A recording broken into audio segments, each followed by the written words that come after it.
Tag.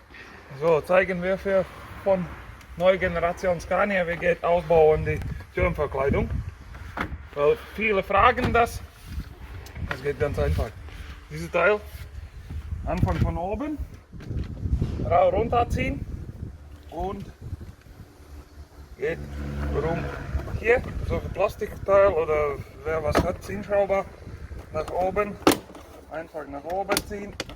Da sitzt keine Schrauben, gar nichts.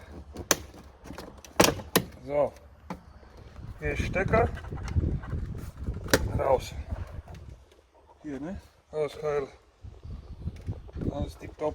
So, hier sitzt eine Schraube.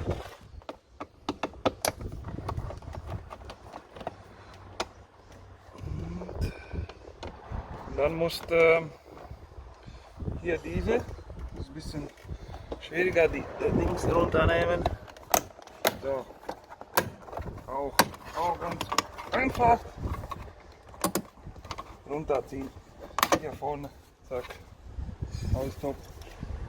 Dann sitzt noch eine Schraube hier. Wo war die? Scheiße, hier drin. Ein bisschen größer war da. 2 Stück. Hier eine.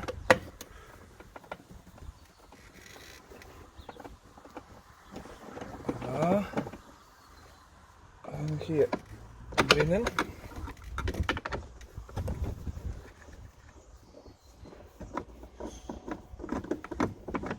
Genau. Und das war's. Tür nach oben. So. Hier noch ein Stecker. Wo haben wir den Stecker von oben? Ja, besser, wenn jemand hilft, ja, aber so. 2 Schrauben weggeflogen, aber das ist normal, kannst du vorher rausnehmen. Hier drinnen, das Drossel, hier, zack, rausziehen, raushaken, fertig. Tür und ab. Was war da? 2 Minuten, 3?